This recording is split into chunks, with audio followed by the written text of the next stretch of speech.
अंकिता भंडारी हत्याकांड में viral audio clip से सनसनी फैलाने वाली उर्मिला सनावर कई दिनों से अंडरग्राउंड रहने के बाद देहरादून पहुंची तो सूबे में और सियासी हलचल पैदा हो गई। ये वही उर्मिला सनावर है जो अंकिता हत्याकांड में वीआईपी को लेकर पुख्ता सबूत होने का दावा करती आ रही है।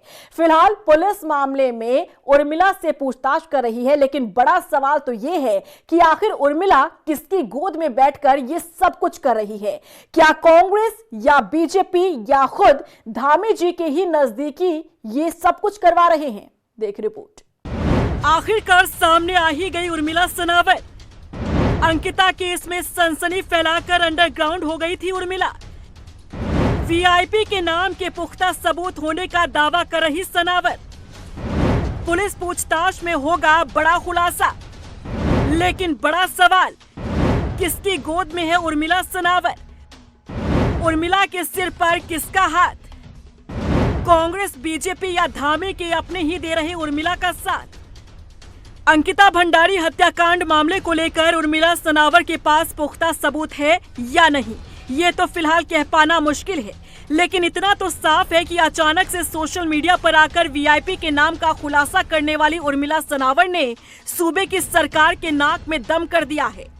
सोशल मीडिया पर वायरल ऑडियो से भूचाल लाने के बाद उर्मिला सनावर कुछ दिनों के लिए अंडरग्राउंड चली गई थी, लेकिन अचानक बीती रात वो देहरादून पहुंची तो सर्द मौसम में एकाएक सियासी गर्माहट पैदा हो गई। उर्मिला सनावर सामाजिक कार्यकर्ता दर्शन भारती और पूर्व मुख्यमंत्री त्रिवेंद्र सिंह रावत के नजदीकी डीएस रावत के साथ दिल्ली से दून लौटी।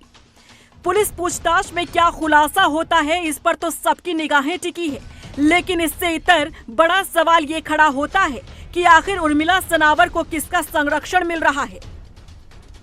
आखिर किसकी गोद में उर्मिला बैठकर ये सब कुछ कर रही है? डीएस रावत के साथ उर्मिला का नजराना बहुत कुछ इशारा कर रहा है। सवाल ये है कि जो लोग सड़क पर उतरकर अंकिता भंडारी को इंसाफ दिलाने के लिए प्रदर्शन की राह पर चल पड़े हैं, यानी विपक्षी दल कांग्रेस, क्या उर्मिला को उनका साथ मिल रहा है? या फिर वो पार्टी जो सत्ता में बैठकर जनता के विकास और सुरक्षा की बात करती है, लेकिन उसी बीजेपी ने अपनी ही पार्टी को मुश्किलों में डाल दिया है? या फिर वो लोग जो सीएम धामी के हितैषी तो बनते हैं, दिन रात उनके साथ उठते बैठते हैं, लेकिन काम उनके खिलाफ ही कर रहे हैं? कहीं ऐसे लोगों का आशीर्वाद तो नहीं उर्मिला सनावर के साथ? क्योंकि समझने वाली बात यह है कि अंकिता भंडारी मामले में दोषियों को सजा मिलने के बाद, वो भी इतने समय बीतने के बाद, आखिर कैसे और क्यों उर्मिला सनावर का ज़मीर जाग गया? उत्तराखंड की बेटी अंकिता का नाम भी जो उर्मिला सही तरह से नहीं जानती थी, अचानक एक दिन आकर सोशल मीडिया पर सब उगल देती है और वीआईपी के नाम का खुलासा करती है, जिसमें बीजेपी के प्रदेश प्रभारी दुष्यंत गौतम का नाम वो लेती है। अब इसमें कितनी सच्चाई है, ये तो जांच से ही साफ हो पाएगा, लेकिन इन सबसे इतर जो सवाल उठता है वो ये कि जो कुछ उर्मिला सनावर की तरफ से किया गया है या जो कुछ भी किया जा रहा है, उसके पीछे आखिर किसका हाथ हो सकता है? क्या ये सब सोची समझी साजिश का हिस्सा तो नहीं? क्या उत्तराखंड की धामी सरकार के खिलाफ कोई षड्यंत्र रचा जा रहा है? क्या बीजेपी के अपने ही पार्टी की लुटिया डुबोने में लगे हैं, या फिर विपक्ष की अपनी सोची समझी चाल है जिसमें कहीं हद तक वो सफल होता दिख रहा है? क्योंकि प्रदेश का माहौल ये बता रहा है कि अंकिता भंडारी हत्याकांड मामले में जन आक्रोश कम होने के बजाय और बढ़ता जा रहा है। वहीं इसी बीच उर्मिला सनावर का दून पहुंचना, वो भी डीएस रावत के साथ, वो इशारा करता है कि अब तक अंडरग्राउंड चल रही उर्मिला को बीजेपी के ही नजदीकियों का साथ मिलता रहा है।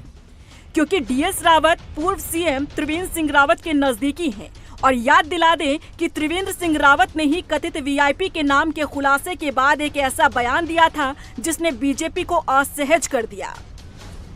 त्रिवेंद्र सिंह रावत ने ये कहकर मामले को और तूल दे दिया था कि मामला बहुत गंभीर है, दोषी चाहे मेरा सगा संबंधी ही क्यों ना हो, कार्रवाई होनी चाहिए। अब सियासी पंडित इस बयान और बीजेपी के खिलाफ बनते माहौल और उर्मिला सनावर को बीजेपी के नजदीकियों के मिलते सहयोग को जोड़कर देख रहे हैं, जो काफी कुछ इशारा करता है। बहरहाल सवाल बरकरार है कि आखिर वायरल ऑडियो से सनसनी फैलाने वाली उर्मिला को किसका संरक्षण प्राप्त है? रफ्तार मीडिया के लिए देहरादून से ब्यूरो रिपोर्ट।